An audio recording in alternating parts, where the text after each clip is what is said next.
In the Rhetorical Acts textbook of Chapter 1, it talks about how rhetoric is the study of what is persuasive, essentially using effective and convincing language to influence their target audience. It is also the purposive use of messages to invite assent, or purposefully using these messages to incite a response from their audiences. It is the craft of producing reason-giving discourse grounded in social truths or common sense that most audiences can relate to, and they give a specific reasoning to justify their claims to that point they're making. It is also concerned with the evidence and data to support their claims so they can draw these logical conclusions and connect it back to their initial thesis. Rhetoric usually has 7 defining characteristics. They all start with P, coincidentally. Public, propositional, purposive, problem-solving, pragmatic, poetic, and powerful, essentially giving rhetoric its power over audiences and influence. Rhetorical perspectives are meanings to describe intentions and purposes, not just to incite whether audiences agree or oppose the point. It's to make them think about what the person or the speaker is saying, essentially, and drawing their own conclusions, and the speakers hoping that those conclusions are the same as theirs. The process of formulating these beliefs that the speaker is hoping to do involves enlarging the audience's experiences in virtual ways, such as using descriptive language and creating these essentially visual representations of their points so that the audience can follow it easier. They also alter their perception, so the audience may have one perception already on the idea, but using these virtual experiences, they can alter that perception to what they want it to be shaped as. And from that, they can offer a justifiable and plausible explanation in which the audience can deem whether they accept it or oppose it, and also think about what they are trying to say. In Chapter 2 of the textbook, it explains the role of a critic as opposed to a reporter or just an ordinary observer. A critic analyzes or looks at why these messages are effective or ineffective on their audiences, rather than just looking at the superficial facts or information provided. Criticism is defined as acquired thinking, speaking, or writing skills, and the speaker needs to have a certain attitude. They need to have like a passion of uncovering the ways that rhetoric influences. They want to have a certain desire to really truly uncover these truths. Critics have the attributes of knowledge, able to communicate efficiently. They need to be passionate. They need to explain the non-obvious to their audiences, and they need to educate their listeners about the message. So they're essentially presenting their points so that the audience can follow very clearly.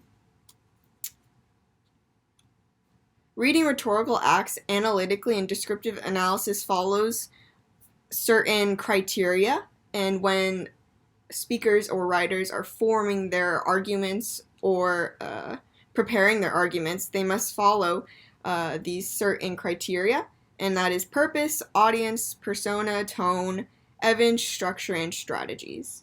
And generally, all the best effective writing pieces have most of these, at least, in their writing. And as we can see in these RPC essays I'm going to describe, you can see the rhetorical devices they use and to effectively describe their points to their audiences. And the essays that I'll be covering are Barber, Lutz, Barth, Ho, Postural, and Bryson. So first, as Barber describes how capitalism has changed, with producers supplying the wrong needs and essentially creating the demand, he uses several rhetorical appeals to convey his points to target his audiences of consumers and producers. He identifies his purposes and uses support to specifically back up those claims, and he asks audiences specific rhetorical questions only to answer them right immediately after, so he gets the audience thinking about those questions, and then he provides his own explanation to those questions, and audiences can make the connection whether their conclusions were the same as his. And he shaped his arguments to show that there was a problem and then his initial solution, appealing to audiences' pathos and seeing if audiences also have the same conclusions as his solutions. Moving on to Lutz, he states that while advertisers use weasel words to mask their claims, they still make products appealing. He addresses his consumer audiences with familiar tone and being a critic persona. He states his claims and immediately follows them with support and explanations of specific evidence. He also asks rhetorical questions, and he frames his arguments so that he can see the perspectives of both advertisers and consumers. And through this, he can effectively persuade his audiences with descriptive analysis. Barth's essay examines the effect of toys on developmental aspects in children, and he presents this complete argument with descriptive analysis and other rhetorical devices. He states his claim and continues to make these comparisons between French toys and Americans, and he emphasizes certain rhetorical points. He supports his claims with explanations to justify his reasoning in case it wasn't clear to the audience, and he structures it in a way so that they can easily follow his logic. Ho identifies as the persona as being a Vietnamese and creates this casual tone to relate to many other ethnically diverse audiences, claiming how Americans are trying to incorporate more cultural diversity through their foods, but they generally assume or stereotype that those races, the people who are associated with that culture, just automatically know the food and the culture, and they just make these assumptions. And she demonstrates her claims through numerous examples and evidence, and she also uses personal experiences. And it not only strengthens her points, but it makes it more relatable to the audience and other people struggling with these assumptions as well. With her purpose, she makes it very clear. She frames her argument through her perspective, and she appeals to many people's pathos, using her humor and mainstream references to really connect with her reader.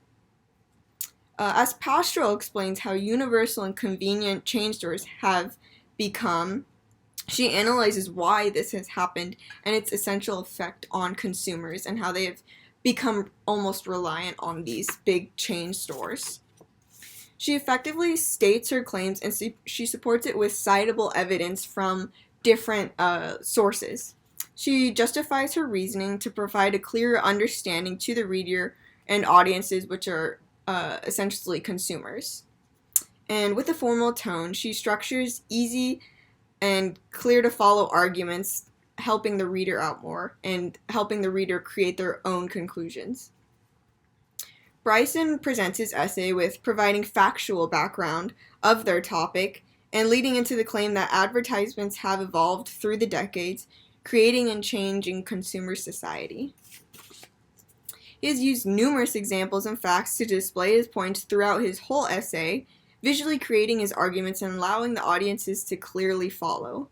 He explains his reasoning in a sophisticated tone to show his professionalism and framed his perspective around the everyday consumer, making it more relatable so that they can see and create, again, their own conclusions.